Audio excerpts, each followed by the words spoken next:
হাসছেন কেন ভাই? নো ভাই, কল মি ডেভিল। ওকে ডেভিল, আপনি কেন হাসছেন? এই মাত্র 6 কোটি টাকা আমার কাছে। কি 6 কোটি? সত্যি আপনি দেশ কেনার জন্য যত টাকা দরকার তত টাকা হ্যাক করবেন? সব টাকা আমার হবে। I am the king of hacker world. I need money because I am devil.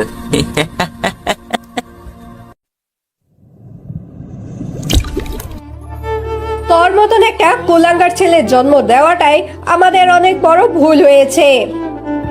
মায়ের মুখে এমন কথা শুনে নিলয় মুচকি হাসলো। নিলয়ের হাসি দেখে ওর বাবা আরো রেগে বলল, তোর থেকে রাস্তার কুকুরও অনেক ভালো। তোর লজ্জা করে না এইভাবে বাড়িতে বসে বসে খেতে? তোর বড় ভাইকে দেখেছিস রাত দিন কত কষ্ট করে টাকা ইনকাম করে, আর তোর কোনো কাজ নেই, খালি কম্পিউটার নিয়ে পড়ে আছিস। নিলয় আবারও মুচকি হাসলো।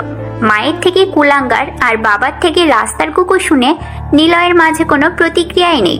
সে নির্বাক কথাগুলো শুনে চলেছে।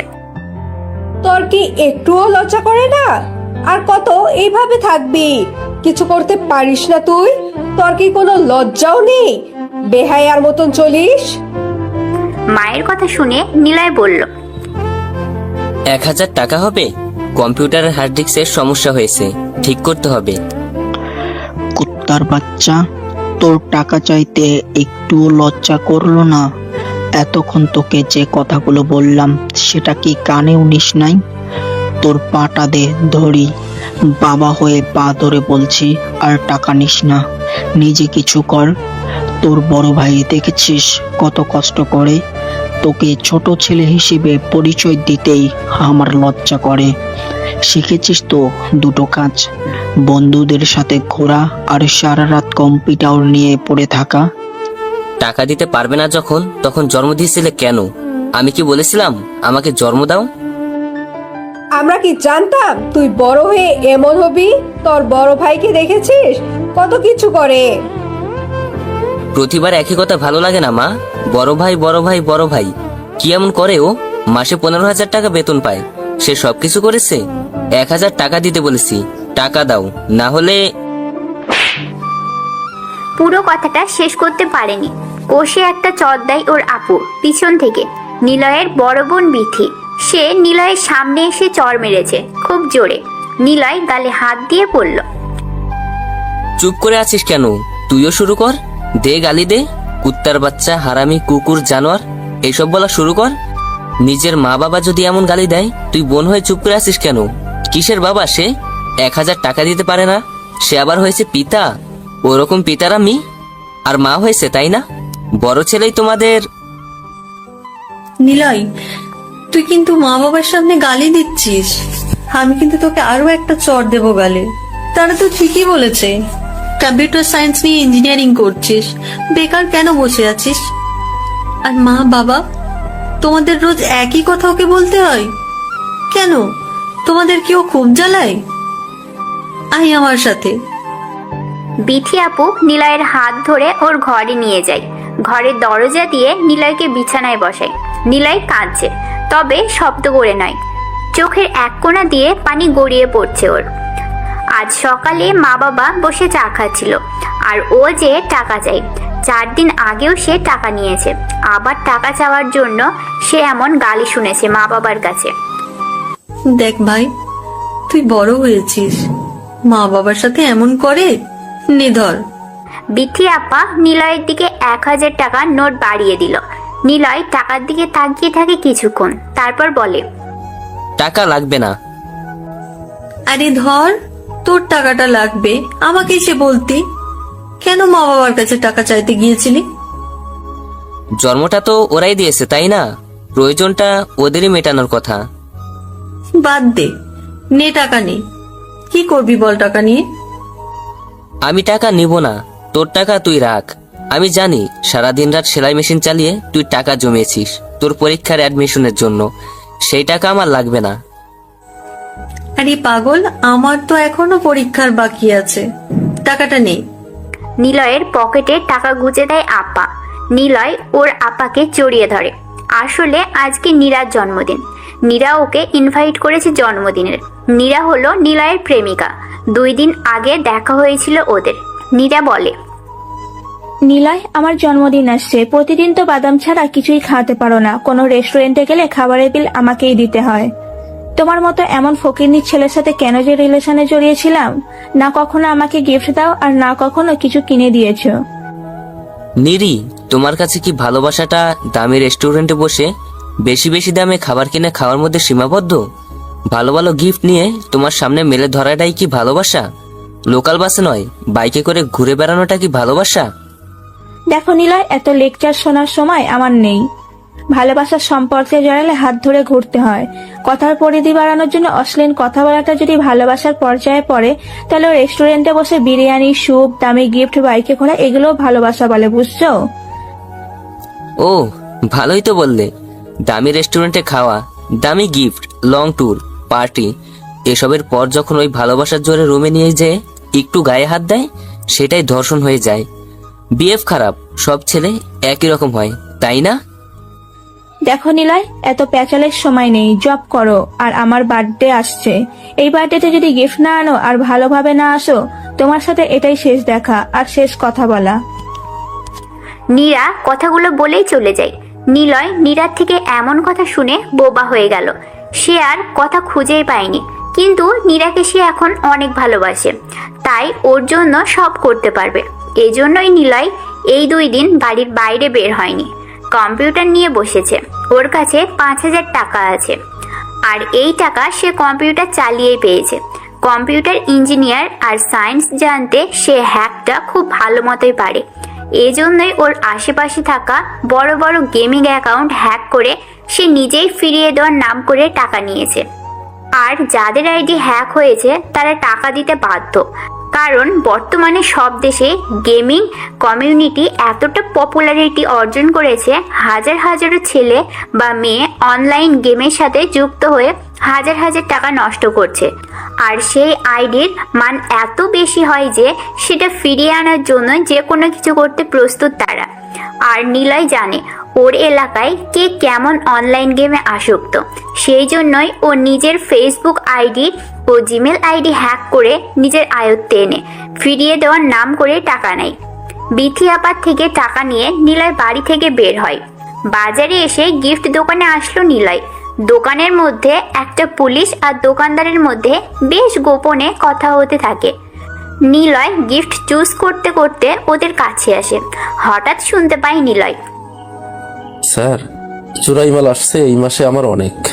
আপনি আগেরবার মাল খাইয়া ঝামেলা করছিলেন, এইবার যেন ঝামেলা না হয়।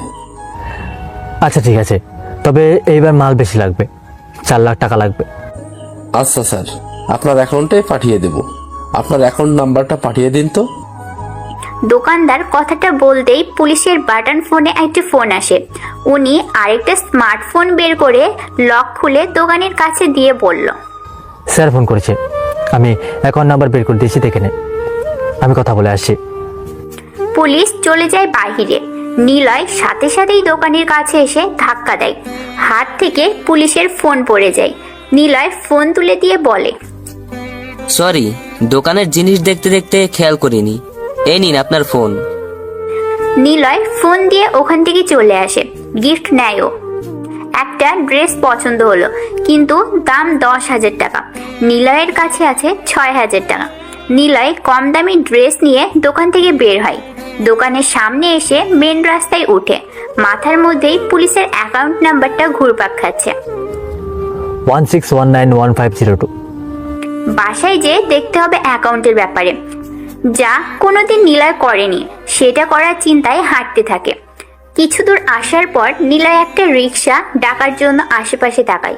তখনই ও চোখ আটকে যায় রাস্তার বিপরীত পাশে একটি দামি রেস্টুরেন্টের দিকে। রেস্টুরেন্ট থেকে নীরা একটা ছেলের হাত ধরে বের হচ্ছে। দুজনেই হাসি খুশি হয়ে বের হলো। নীরা ওই ছেলেটার বাইকে উঠে চলে গেল। নিলয় বোকার মতো দাঁড়িয়ে নীরাদের চলে যাওয়া দেখতে থাকে। এমন কিছু দেখবে নিলয় কখনো স্বপ্নেও চিন্তা করেনি। বারবার নিলয় নিজেকে বুঝিয়েছে, আমি চোখে ভুল দেখছি, ওইটা নীরা না, হতে পারে ওর মতো দেখতে অন্য কোনো মেয়ে। কিন্তু না, ওটা সত্যিই নীরা ছিল। নীরার এভাবে অন্য ছেলের সাথে ঘোরা দেখে নিলয় বোবা হয়ে যায়। মামা কই যাবেন? ওঠেন রিকশায়। রিক্সা চালকের কথা শুনে ভাবনা থেকে ফেরে ও। রিক্সা ডেকেছিল নিলয়, কিন্তু কখন যে রিক্সার সামনে এসেছে নিলয় খেয়ালই করেনি। নিলয় রিক্সায় উঠল, এরপর সোজা বাড়িতে চলে আসে। বাড়ির গেট খুলে নিলয় আসছে। ওর বাবা আদনান মাহমুদ চা খাচ্ছে।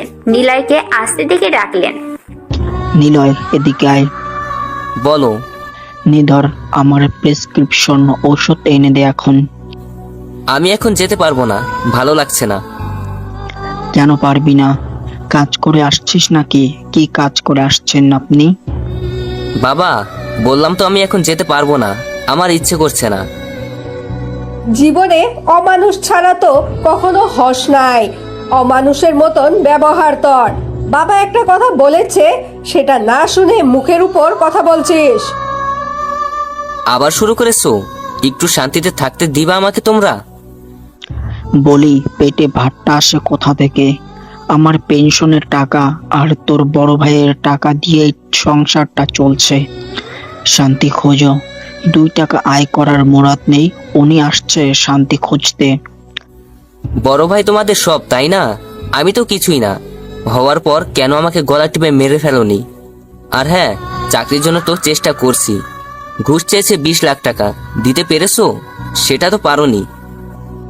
তোর পিছনে 20 লাখ টাকা খরচ করলে সব যে জলে যাবে সেটা খুব ভালো করেই জানি। সামনে থেকে যা।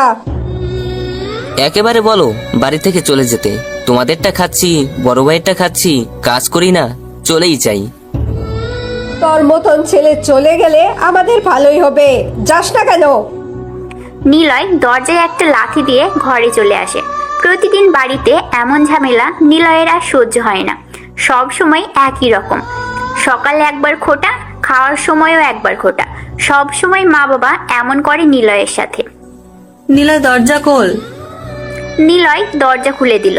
বিথি আপা ঘরে এসে বলল, দেখ নিলয়, তুই ঢাকাতে চলে যা। সেখানে কোনো হোস্টেল থেকে চাকরি খোঁজার চেষ্টা কর। হোস্টেলে থাকার খরচ কে দিবে? আমি দেব, কষ্ট করে হলেও তোকে টাকা দেব, চিন্তা করিস না। আর কত করবি তুই আমার জন্য? তোরও তো ইচ্ছে আছে। আমি চাই না আমার মতো কুলঙ্গার ছেলের জন্য কারো স্বপ্ন, কারো আশা নষ্ট হোক। নিলয়, তোকে কেউ না বুঝলেও আমি বুঝি। তুই ঢাকাতে যা, মাস্টার্সও শেষ করতে পারবি চাকরি হলে। বিথি আপা চলে গেল। নিলয় কম্পিউটারের দিকে তাকায়। কম্পিউটারটা ওর আপা কিনে দিয়েছে। অনেক কষ্ট করে একটা একটা জিনিস কিনে দিয়েছে ওর আপা। তবে নিলয় স্টুডেন্ট হিসেবে যথেষ্ট ভালো ছিল। কম্পিউটারের সবকিছু খুব তাড়াতাড়ি ওর নিজের মধ্যে আয়ত্ত করে নিত। একবার যেটা দেখতো সেটাই ও শিখে যেত। একদিন ক্লাসে বসে থাকা অবস্থায় ওদের প্রিন্সিপাল স্যার নতুন ফোন আনে, আর সারাক্ষণ উনি ফোনের মধ্যে ডুবে থাকতেন। ক্লাসের এক বেয়াদব ছেলে ছিল, সে সবার কাছে বলে বেড়াচ্ছিল, জানিস প্রিন্সিপাল স্যার সুন্দরী ম্যামের সাথে সারাক্ষণ ফোনের মধ্যে পড়ে থাকে। স্যারের ফোন যদি কোনো হ্যাকারের হাতে পড়ে, ওনার সব কীর্তি ফাঁস হয়ে যাবে। নিলয় কথাগুলো শুনে মজা পেলেও শেষের কথা শুনে নিলয় ভাবতে থাকে, কোনো স্মার্টফোন কিভাবে হ্যাক করা যায়, তথ্য কিভাবে নিজের আয়ত্তে আনা যায়। এটা কি আদৌ সম্ভব? অন্য কারো স্মার্টফোন হ্যাক করা যাবে কখনো? নিলয় সেদিন ভাবতে থাকে অনেক অনেক কিছু। ঘাটাঘাটি করে সে অনলাইনে একটি জগৎ খুঁজে পায়। সেই জগৎটা হলো খুবই ভয়ঙ্কর। সেই জগৎটার নাম হলো ডার্ক ওয়েব বা ডার্ক সাইট, যা কোনো একটি দেশে সাধারণের জন্য বন্ধ থাকে। কিন্তু নিলয়ের মতো লোকের কাছে সে বন্ধ জিনিসটাই তো খোলা থাকবে। তারপর নিলয় ঘড়ির দিকে তাকায়। সকালে নীরার ওই ঘটনার পর নিলয় অনেকবার ফোন করেছে নীরাকে, কিন্তু নীরা একবারও নিলয়ের ফোন রিসিভ করেনি।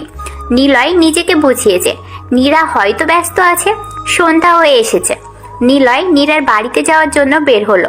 বাড়ি থেকে বের হতেই ওর বড় ভাইয়ের সাথে দেখা হলো। কোথায় যাচ্ছিস এখন? নে বাবার ওষুধ নিয়ে দিয়ে আয়। তুমি আনছো, তুমি নিজেই দিয়ে আসো। খুব ব্যস্ত নাকি তুই? না, ব্যস্ত না, তবে তাদের বড় ছেলেই তো সব। ছোট ছেলে কিছুই না, তো তুমি যাও। হা হা হা, শোন, এমডি স্যার বলেছে প্রমোশন দেবে আমার। বড় পদে চলে গেলে বিয়েটাও করে ফেলবো তাড়াতাড়ি। করিও। কিছু টাকা দাও তো। থাক, লাগবে না। নিলয় বাড়ি থেকে বের হয়। বাড়ির সবাই ওর সাথে কেমন যেন করে। সবাই এক প্রকার অবহেলাই করে ওর সাথে। পরিবার বলতে ওর সবাই থাকলেও যেন কেউ নেই। নিলয় এসব ভাবতে ভাবতে নীরাদের বাড়ির দিকে এগিয়ে গেল। দামি বাড়ি নীরাদের। নিলয়ের সাথে ওর পরিচয় হয়েছিল খুব সাধারণভাবেই। নীরা গাড়ি থেকে নেমে ব্যাগ হাতে ফুলের দোকানে যাচ্ছিল। এমন সময় ওর ব্যাগ ছিনতাই করে একজন পালিয়ে যাচ্ছিল। নিলয় সেই ছিনতাইকারীকে সেখানেই ধরে ফেলে। নীরার ব্যাগ ফেরত দেয়। এরপর আস্তে আস্তে প্রায়ই নিলয়ের সাথে নীরার দেখা হতে থাকে। ভদ্রতার খাতিরে কথা বলতে বলতে দুজনের প্রতি ভালোবাসা তৈরি হয়। কিন্তু নিলয় কখনো বুঝেনি নীরা তার মতো করে ভালোবাসেনি। নীরা ছিল একদম বিপরীত মেরুর মানুষ। তবে নিলয় সবটাই মানিয়ে নেওয়ার চেষ্টা করছিল। কিন্তু মানিয়ে নিতে হলে তো টাকার দরকার হয়। টাকা ছাড়া দুনিয়া চলে না, একদমই না। কিন্তু নিলয় কখনো বাড়ি থেকে টাকা নিতে পারেনি। কে দেবে টাকা? নিলয় এসব ভাবতে ভাবতে নীরাদের বাড়িতে প্রবেশ করে। অনেক লোকজন, কোট টাই পরা আর উন্নত মানের শাড়ি গহনা পরা মানুষগুলো নীরাদের বাড়ি ভর্তি করে ফেলেছে। সেখানে নিলয়ের কেনা ফুটপাত থেকে 350 টাকার শার্ট যেন এই বাড়ির ফ্লোর মোছার ময়লা কাপড়ের মতোই। নীরাকে ঘিরে অনেক লোকজন দাঁড়িয়ে আছে। হঠাৎ নীরা দেখতে পায় নিলয় এসেছে। নিলয়কে দেখে নীরা এগিয়ে যায়। সবাই নীরার দিকে তাকিয়ে আছে। নীরার সামনে এমন সিম্পল ভাবে আসা ছেলেটার দিকেও সবাই তাকালো। নীরা নিলয়ের হাত ধরে সবার সামনে চিৎকার করে বলল, হ্যালো এভরিওয়ান, আপনাদের সবাইকে আমি আমার একজন স্পেশাল মানুষের সাথে পরিচয় করিয়ে দেব। ও হলো নিলয়, আমার বয়ফ্রেন্ড। অবাক হচ্ছে নিশ্চয়ই? অবাক হওয়ার কিছু নেই। সে আমার লুজার ফকিরনি বয়ফ্রেন্ড। আমার জন্য সে গিফট এনেছে, অনেক দামি একটা গিফট। আপনারা সবাই দেখতে চান? আচ্ছা ওয়েট, কি গিফট এনেছে দেখাচ্ছি। নিলয় নীরার এমন কথোপকথনে অবাক হয়ে তাকিয়ে থাকে। মন ফ্রেশ হয়ে থাকা নিলয়ের হঠাৎ করে অধিক অপমানে মন খারাপ হয়ে গেল। মাথাটা নিচু করে নিল ও। উপস্থিত সবাই যেন মজা নিতে থাকে, কারণ তারা সবাই টাকাওয়ালা ভদ্র সমাজের লোক। সেখানে নিলয়ের মতো একটা ছেলে তুচ্ছ। নীরা নিলয়ের হাত থেকে গিফটের বক্সটা খোলে।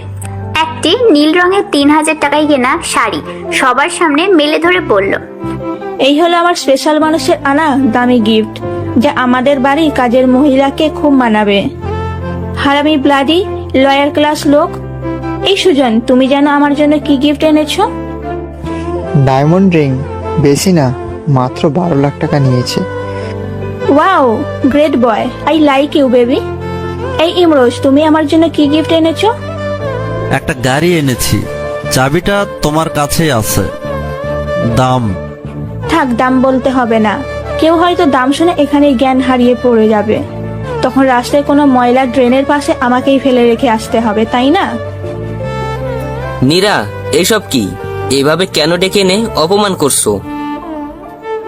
চুপচাপ দেখে যা শালা, গিফট আনছে। আমি জানতাম তুই 2 টাকা দামের গিফটই আনবি। তোর মতো গরিব ফকিন্নি ছেলেকে আমি ভালোবাসবো? No never.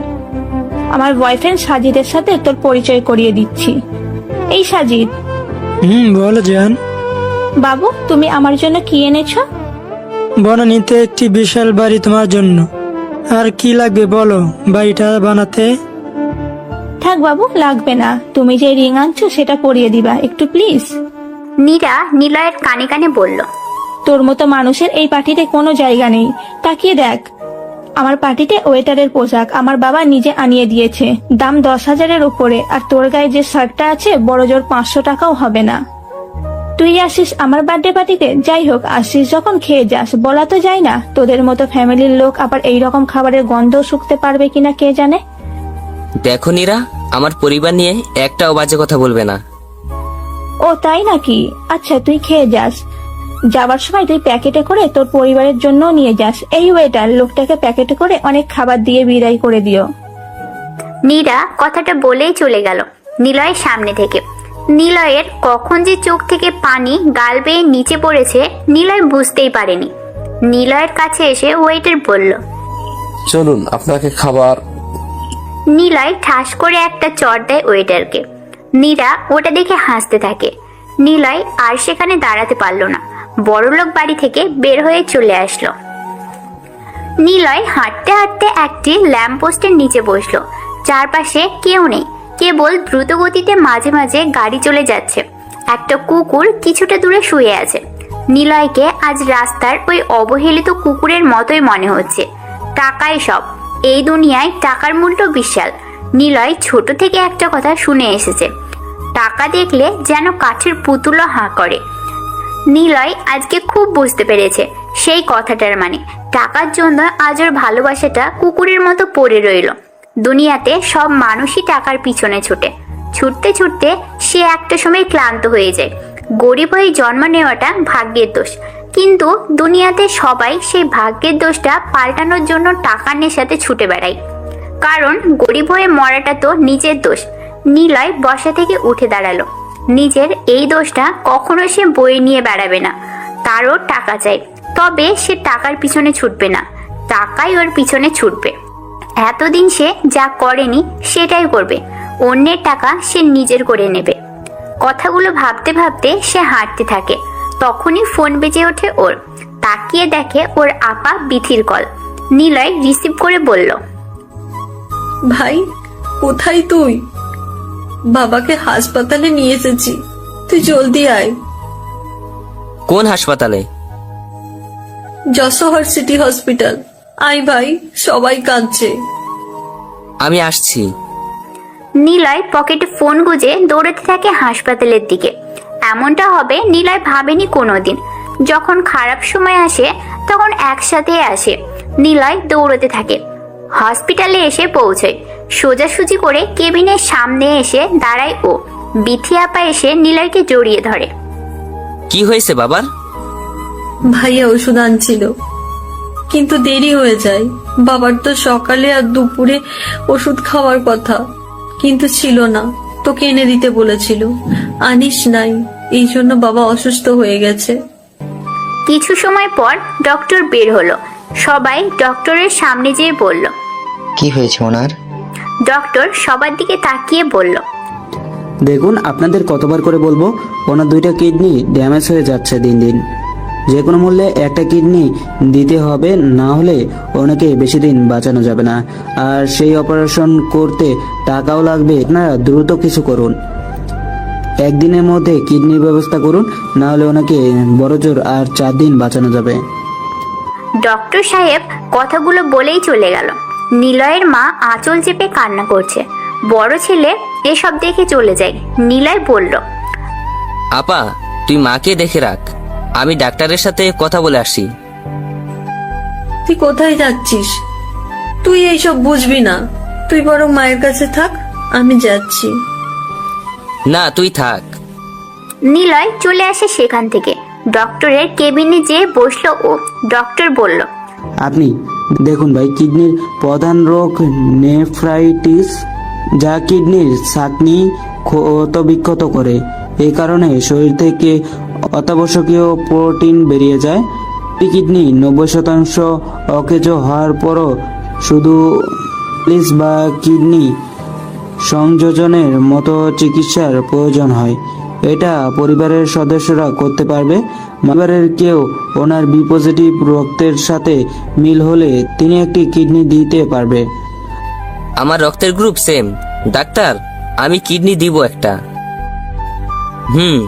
তবে একটা অনুরোধ, আমার কথা কেউ জানবে না, বলবেন কিডনি কেউ একজন দান করেছে। আপনি এই অনুরোধটা রাখবেন প্লিজ। আচ্ছা আচ্ছা ঠিক আছে, আপনি চলুন। আরো একটি কাজ করবেন, আমার বাবা মা যদি জানতে চায় তাহলে বলবেন তাদের বড় ছেলে সবকিছু করেছে, ঠিক আছে? আচ্ছা বুঝছি, টাকার ব্যবস্থা 2-1 দিন পরে করলেও হবে। আপাতত রোগীকে বাঁচানো যাক। ডক্টর সবকিছু রেডি করতে থাকে। নিলয় ওর কেবিন থেকে বের হলো। দরজায় ওর আপার সাথে দেখা হয়। নিলয় কিছুটা ভয় নিয়ে তাকিয়ে বলল, আপা তুই কখন আসলি? এই তো এখন। তুই দেরি করছিস তাই আসলাম। ও আচ্ছা, চল মায়ের কাছে। আর চিন্তা নেই, বড় ভাই এসব ম্যানেজ করে নিয়েছে। তাই না? তাহলে তোর কিডনি কেন দিচ্ছিস? ও তুই জানিস? আচ্ছা বাদ দে প্লিজ, মা বাবা আর ভাইকে কিছু বলিস না। যদি বলিস তাহলে সেদিন আমি নিজেকেই মেরে ফেলবো। বাহ, কি দারুণ কথা। হাসি পাচ্ছে রে ভাই। যে পিতা মাতা ভাই তোকে দেখতে পারে না, যে ছেলে বিপদে দেখে চলে যায়, সেই ছেলেকে সবাই এত ভালোবাসা দিয়েও কিছুই পেল না, অথচ তোকে এত বকা দেয়, এত গালি দেয়, সেই তুই আজকে সবার জন্য এত বড় একটা স্যাক্রিফাইস করলি। তাহলে আমি কেন বাকি থাকবো? আমার ডাক্তারি পড়ার জন্য যে টাকাটা রাখা আছে 5 লাখ। আপা প্লিজ, তুই তোর টাকা দিবি না। ভাই তুই যদি নিজের কিডনি দিয়ে গোপন রাখতে পারিস তাহলে আমিও পারবো, না হলে সবটা বলে দিব আমি। আচ্ছা ঠিক আছে, আরে ওইসব কিছু না। মা বাবা বকা দেয় মানে সেটাই তো দোয়ারে। আমি পরক্ষণে ওনাদের সব গালিমন্দ ভুলে যাই। চল এখান থেকে, আর এখন এসব কাউকে বলবি না। নিলয় চলে আসে সেখান থেকে। ডক্টরের সাথে যেয়ে গোপনে একটা কিডনি ওর বাবাকে দেয়। নিলয়ের বাবা সুস্থ হয় 2 দিনের মধ্যে। ডক্টরকে ডাক দেন তিনি। ডাক্তার সাহেব, আমাকে কে কিডনি দিয়েছে? ডক্টর বিথি আপার দিকে তাকায়। বিথি আপা ইশারায় না করে দিল। ডক্টর বলল, আসলে একজন কিডনি ডোনেট করেছে, আর টাকা বা সবকিছু ব্যবস্থা আপনার বড় ছেলে করেছে। জানতাম সেই সব করবে। ছোটটা হয়েছে তো বেয়ারা কুলাঙ্গার অপদার্থ, তার তো কোনো চিন্তাও হয় না আমাদের জন্য। সে কি দেখতেও আসেনি, তাই না? দরকার নেই ওর মতো ছেলের।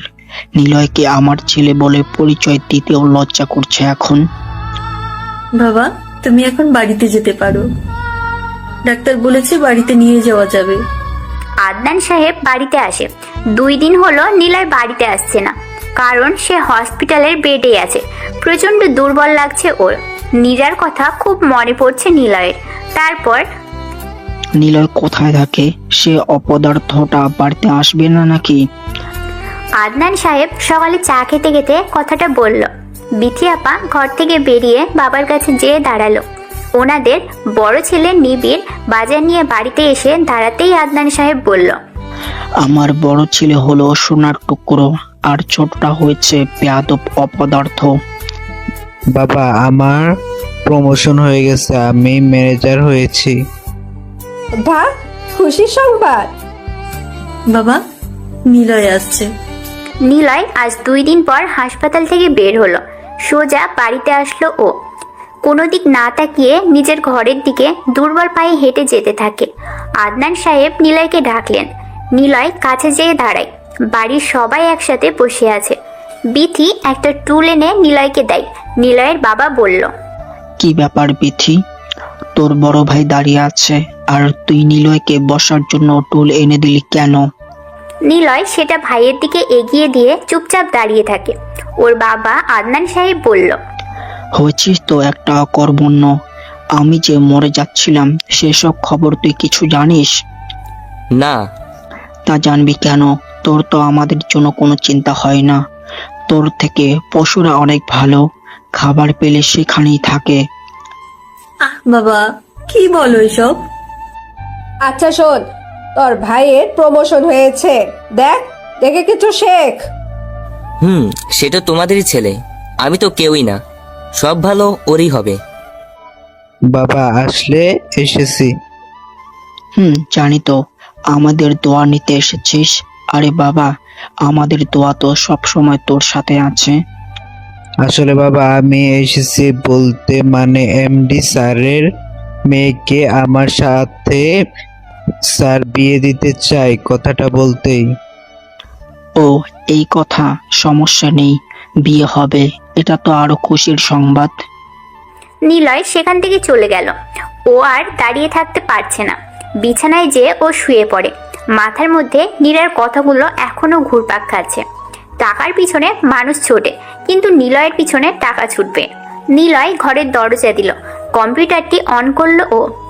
এতদিন সে কম্পিউটার ভালো কাজের জন্যই ব্যবহার করেছে, কিন্তু আজ সে আর এটা ভালো কাজের জন্য ব্যবহার করবে না। কম্পিউটার অন করে কিছুক্ষণ সময় চুপচাপ বসে কম্পিউটারের স্ক্রিনে তাকিয়ে থাকলো।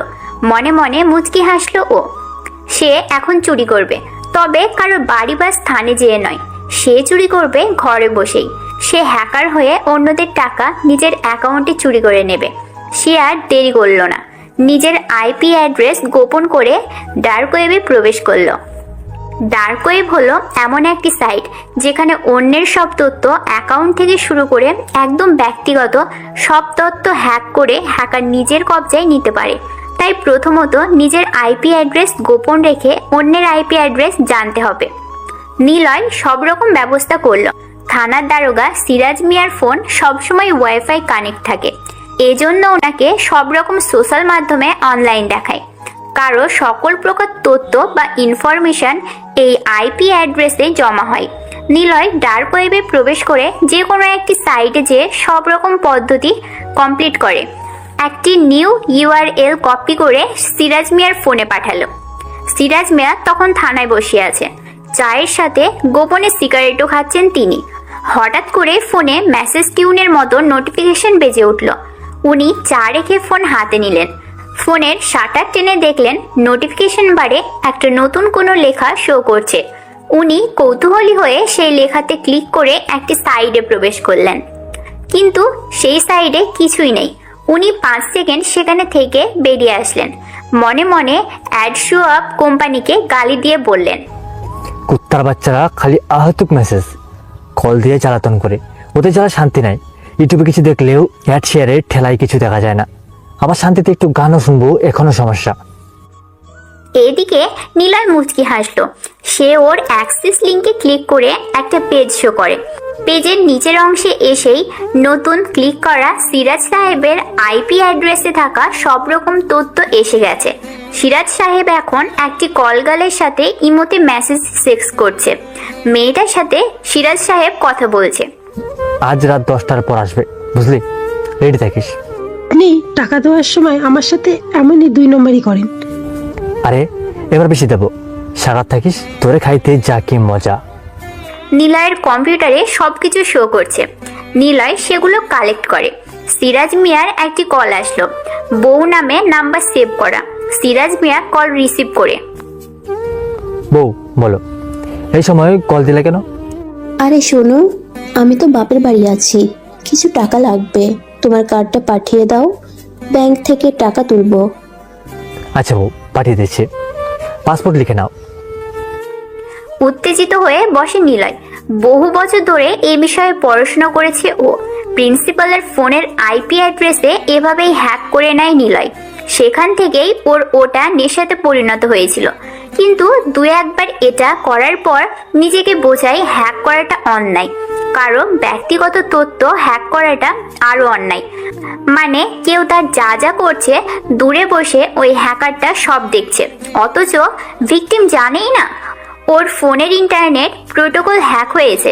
মানে সব রকম তথ্য অন্য কেউ দেখতে পাচ্ছে। নিলয়ের ফোনে নতুন একটা স্লাইড শো করলো। সেখানে সিরাজ মিয়ার ব্যাংক অ্যাকাউন্টের পাসওয়ার্ড দেওয়া, যা ওর বউকে এইমাত্র সেন্ড করে পাঠিয়েছে। নিলয় তাড়াতাড়ি অ্যাকাউন্টে সেই নাম্বার পাতিয়ে পাসওয়ার্ড পাতাতে যাবে, তখনই মনে হয় এমনটা করলে ধরা খেয়ে যাব। আগে কি ব্যাংকের সবকিছু তথ্য হ্যাক করব? এত সহজে তো হ্যাক করা যাবে না। আগে আমাকে হতে হবে অ্যানোনিমাস, মানে লুকায়িত ব্যক্তি হতে হবে। তার আগে আইপি অ্যাড্রেস হতে আমাকে লোকেশন হ্যাক করে নিতে হবে, তাহলেই সব ঝামেলা থেকে মুক্ত পাবো। নিলয় সিরাজ মিয়ার ফোন কলের কনভারসেশন শুনতে গেল। সিরাজ মিয়া বলছে তার বউকে, বউ, অ্যাকাউন্টে 30 লাখ টাকা আছে, ব্যাংক থেকে তোমার যতটুকু টাকা লাগবে নিয়ে নাও। জানোই তো ছোট চাকরি, একটু ঘুষ না খেলে আর কি টাকা হয়? আমাদের ছেলে মেয়ে বড় হচ্ছে, তাদের তো দেখে দেখে রাখতে হবে, তাই না? আরো কিছু সময় প্রেমালাপ করে সিরাজ মিয়া ফোন কেটে দেয়। নিলয় ভেবেছিল সিরাজ মিয়ার ব্যাংক অ্যাকাউন্ট হ্যাক করা লাগবে, কিন্তু না, এত সহজে সব পেয়ে যাবে নিলয় ভাবতেই পারেনি। তবে সরাসরি ব্যাংক অ্যাকাউন্ট হ্যাক করতে হবে, আর সেটা খুব গোপনেই। নিলয় লাফ দিয়ে উঠল। দরজায় ওর আপা ধাক্কা দিতে থাকে। নিলয় তাড়াতাড়ি কম্পিউটার বন্ধ করে দিয়ে দরজা খুলে দিল।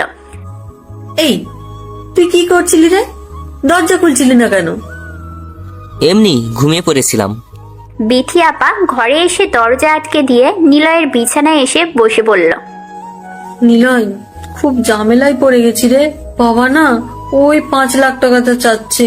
ভাইয়ার বিয়েতে খরচ তো আছেই, মানে ওই টাকার থেকে 1 লাখ টাকা দিতে বললো। ও আচ্ছা, সমস্যা নাই, টাকা চলে আসবে। টাকা চলে আসবে মানে? আমার এক বন্ধু বিদেশে থাকে, ওকে বলেছি ব্যবসার জন্য টাকা দিতে, সে দেবে বলেছে, সেখান থেকে তোকে টাকা দিয়ে দিব। তাহলে তুই ব্যবসার জন্য টাকা কই পাবি? ঢাকাতে যাব, সেখানে এক বন্ধু কাপড়ের ব্যবসা করে, ওর সাথে থাকবো, কিছু টাকা দিয়ে পার্টনার হব ওর ব্যবসার, হয়ে যাবে। কি, তুই কম্পিউটার ইঞ্জিনিয়ার করতে করতে কাপড়ের ব্যবসা করবি, তাই না? এখানে আর থাকবো না, নিজেকে তো বাঁচাতে হবে, তাই না? আর আমি চাই না ওনারা মানে মা বাবারা এসব কিছু জানুক। বাবা যেদিন বাড়ি থেকে তাড়িয়ে দেবে সেদিন সত্যিই চলে যাব। হয়েছে, থাম, খাবার আনছি তোর জন্য, খেয়ে নিবি। বাবা মার কথায় রাগ করিস না। বিথি আপা চলে গেল। নিলয়ের সেসবে কোনো খেয়ালই নেই। ও কিভাবে সিরাজের টাকাগুলো তুলবে সেই চিন্তা করছে। অ্যাকাউন্ট থেকে তুলতে গেলে তো আমাকে সিসিটিভি ক্যামেরায় দেখা যাবে। আচ্ছা, সিসিটিভি ক্যামেরা কি হ্যাক করা যাবে? ভাবতে হবে আমার, ফুটেজগুলো ডিলিট করে দিতে পারবো তাহলে। কিন্তু কিভাবে আমি ক্যামেরার ফুটেজ হ্যাক করব? একা এগুলো করা সম্ভব না, আমাকে খুঁজে বের করতে হবে বড় বড় হ্যাকারদের। কিন্তু আমাকে আগে এই টাকাগুলো নিতেই হবে। কিভাবে? আচ্ছা, আমি যদি বাস্তবে নিজেকে লুকিয়ে মাইন্ড গেম খেলি তাহলে কেমন হয়? কেমন হয় যদি সিরাজ মিয়াকে হ্যাকার কোড দিয়ে কল করে ওর ব্যক্তিগত সব তথ্য দেখিয়ে ব্ল্যাকমেল করে টাকাগুলো হাতিয়ে নেই? এইটা একটা মাস্টারমাইন্ড গেম। তবে এর জন্য আমাকে সোশ্যাল ইঞ্জিনিয়ার হতে হবে। সোশ্যাল ইঞ্জিনিয়ার মানে হলো আমাকে কলগাল হিসাবে সিরাজকে মেসেজ করতে হবে, আর সে আমার ফাঁদে পা দিয়ে আমার পাঠানো সব লিঙ্কে ক্লিক করতে থাকবে। তখন আমি ওর সবকিছু জেনে যাব খুব সহজে। নিলয় চেয়ারে বসে হেলান দিয়ে কথাগুলো ভাবছে। বসা থেকে উঠে দাঁড়ায়, লম্বা একটা কোট বানায় ওর আপা সেলাই মেশিন দিয়ে। ওর আপা এসব কিছুর জন্য নিলয়কে অনেক প্রশ্ন করলেও নিলয় কিছু না বলে নিজের মতো কাজ করেছে। শেষে বিথি আপা বিরক্ত হয়ে নিলয়ের থেকে চলে যায়। নিলয় কালো হুডওয়ালা লম্বা কোট বানায়, কালো একটা প্যান্ট ম্যানেজ করে, মুখে একটা হ্যাকার টাইপ মাস্ক বানিয়ে পরে নিয়ে চেক করলো। একদম পারফেক্ট আছে সবকিছু। এবার সিরাজকে একটি ব্ল্যাঙ্ক নাম্বার থেকে কল দিতে হবে। নিলয় যখনই কল দিতে যাবে ওর বাবা ওকে ডাক দেয়। নিলয় সবকিছু একটা ড্রয়ারে রাখলো। কম্পিউটার অফ করে বাবার কাছে দুর্বল শরীর নিয়ে এগিয়ে যায়। ওর বাবা নিলয়ের দিকে বিরক্ত নিয়ে তাকিয়ে বলল, সারাক্ষণ ঘরে বসে কম্পিউটার চালানো ছাড়া তোর কোনো কাজ নেই, তাই না? আর গা থেকে কাপড় খুলছিস না, সেই সকাল থেকে একই কাপড় পরে আসছিস। কি সমস্যা তোর? হাসপাতালে আমাকে না দেখতে যে কোথায় ছিলি? বাবা, ওর সাথে কেন তুমি সবসময় জোর গলায় কথা বলো? তোর আদরের জন্য ও এমন হয়েছে। কুলাঙ্গার জন্ম দিয়েছি একটা। আগে যদি জানতাম এমন বেয়াদা হবে এই কুত্তার বাচ্চাটা, তবে হওয়ার পরেই গালে লবণ দিয়ে মেরে ফেলতাম। নিজেই কুত্তা, এই জন্য আমাকে বারবার কুত্তার বাচ্চা বলো, তাই না? নিলয়ের মা সাথে সাথেই নিলয়ের গালে ঠাস করে একটা কষিয়ে চড় বসিয়ে দিল। নিলয় মুচকি হাসতে থাকে। আদনান সাহেব নিলয়কে গালি দিয়ে বলতে লাগলো, তোর মতো ছেলের আমার দরকার নেই, আমার বড় ছেলেই সব। তুই মরে গেলেও আমরা কখনো দেখতে যাব না, আর আমরা যদি আগে মরি তুই দেখতে আসবি না কখনো। বড় ছেলে না থাকলে মরেই তো যেতাম। সারাক্ষণ বড় ছেলে করো। তুমি জানো তোমার বড় ছেলে?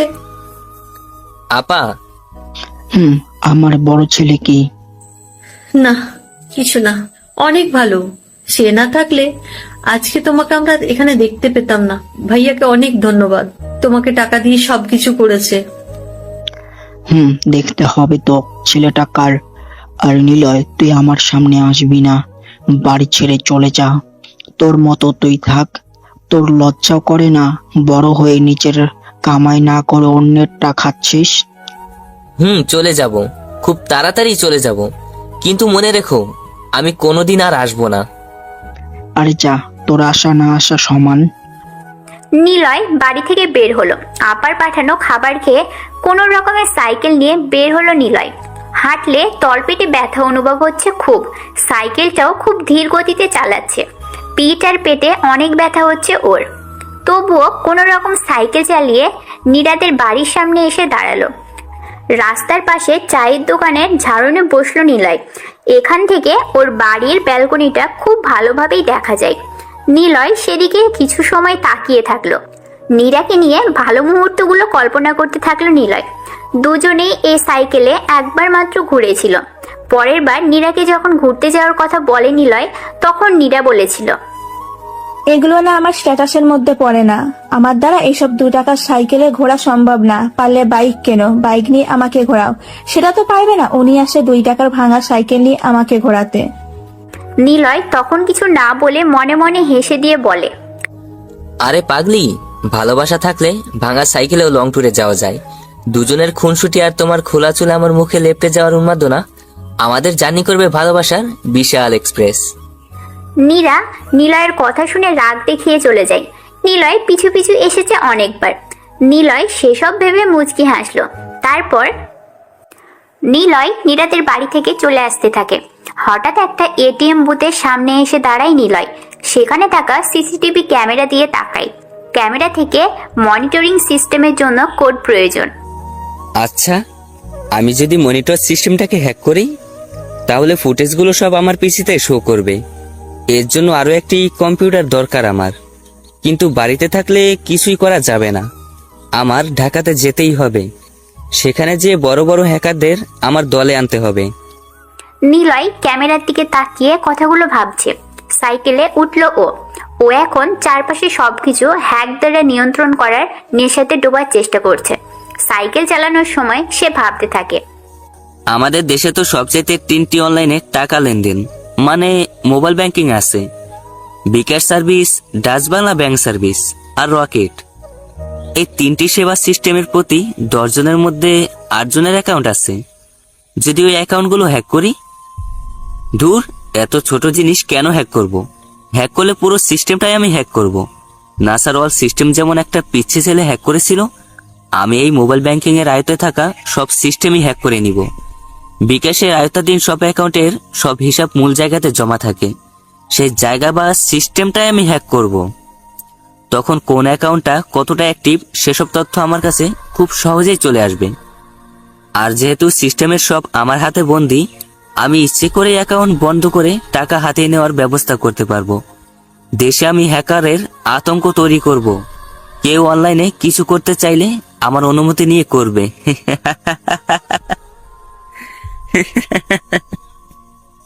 Information is health, health is wealth.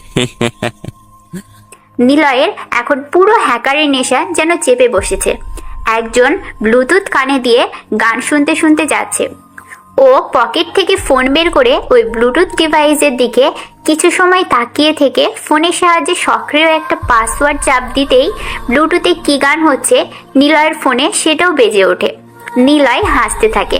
নিজেকে কেমন যেন ডেভিল মনে হচ্ছে তার। নিলয় নিজের ফোন দিয়ে ইচ্ছে মতো গান পাল্টাতে থাকে। লোকটা ভয় পেয়ে কান থেকে ব্লুটুথ খুলে সবকিছু চেক করতে থাকে। নিলয় এসব দিকে হাসতে হাসতে সিস্টেম অফ করে দিয়ে সেখান থেকে চলে আসে। নিলয়ের সামনে এখন যে কোনো অনলাইনের কোড ব্যবহার করা মানেই সেটা নিলয়ের আওতায় চলে আসবে। নিলয় এখন শয়তানি হাসি দিতে থাকে। ভাই, বাবা আবার টাকা চাচ্ছে। তোর বন্ধু কখন টাকাটা দেবে রে? নিলয় বাড়ি আসতেই পিঠে আপা কথাটা বলল। নিলয় মুচকি হেসে কোনো জবাব না দিয়েই নিজের রুমে প্রবেশ করলো। দরজা আটকে ঘরের সব লাইট অফ করে কম্পিউটার অন করলো। আবারও প্রথম থেকে সবকিছু সাজিয়ে হ্যাক ইউজ করে ব্যাংক নাম্বার থেকে নিলয় সিরাজ মিয়াকে ফোন দেয়। গলার টিউন রোবোটিক করে নিল। সিরাজ মিয়া ফোনের স্ক্রিনের দিকে কিছু সময় তাকিয়ে থেকে ভাবলো রিং বাজছে, কিন্তু কোনো নাম্বার শো করছে না। কিছু তো বুঝতে পারছি না। সিরাজ মিয়া ফোন রিসিভ করলো। ওপাশ থেকে নিলয় রোবোটিক ভয়েস দিয়ে বলল, hello sir, I am Devil, you can call me Devil. Siraj Mia ভয় পায়। এমন অচেনা শব্দে কথা বললে যে কেউই ভয় পাবে। তবে নিলয়ের লোকেশন ট্র্যাক না করতে পারে এজন্য হাই সিস্টেম অ্যালাউ করে নাম্বারটা শো অফ করে দিয়ে কল করেছে। সিরাজ মিয়া বলল, কি চান আপনি? টাকা। টাকা মানে? মিয়া ফাইজলামি করেন আমার লোকে? আমাকে চেনেন আমি কে? আপনি রেশমা নামের একটা মেয়ের সাথে আজ রাত 10টার সময় একসাথে রাত কাটাবেন। কাল ভোরে আপনি চেকপোস্ট পাশের সময় একটা ইউনিট ট্রাক প্রবেশ করতে দিবেন। সেখান থেকে আপনি টাকা নিয়েছেন 5 লাখ। আপনার অ্যাকাউন্টে সর্বমোট টাকা আছে 34,72,100 টাকা। বেলা 12টার সময় আপনার বউ রোজি আপনার থেকে ফোন করে ব্যাংক অ্যাকাউন্টের পাসওয়ার্ড চায়। আপনার অ্যাকাউন্ট নাম্বার 16191502। আপনার অ্যাকাউন্টের পাসওয়ার্ড হলো 001122। আমি চাইলেই এখন ইন্টার চাপ দিয়ে আপনার সব টাকা এখনই আমার অ্যাকাউন্টে ট্রান্সফার করে নিতে পারি, কিন্তু আমি এখন সেটা করব না। তবে আপনাকে বোঝানোর জন্য কিছু টাকা সেখান থেকে নিয়ে নিব। আপনার সব তথ্য আমার কাছে আছে। আপনি কখন কার সাথে কি মেসেজ করছেন, কার সাথে কলে কি কথা বলছেন, সবটাই আমার কাছে আছে। এটা যদি প্রকাশ করে দেই তবে আপনি আর পুলিশ থাকবেন না, কয়েদি হয়ে জেলখানাতে থাকতে হবে। তাই আমাকে 15 লাখ টাকা দিন, আর টাকাটা আমার ক্যাশ লাগবে। সিরাজ মিয়ান যেন মাথা ঘোরাচ্ছে। এতক্ষণ ও নিজে যা যা করেছে ওইটা নিলয় বলে দিয়েছে, এমনকি ওর অ্যাকাউন্টে কত টাকা আছে সবটা। কিন্তু সিরাজ মিয়া পুলিশের লোক, ভয় না পেয়েই বলল, আমাকে হুমকে দিচ্ছিস? সাহস থাকলে সামনে আয় শালা, তোকে আমি গুলি করে মারবো।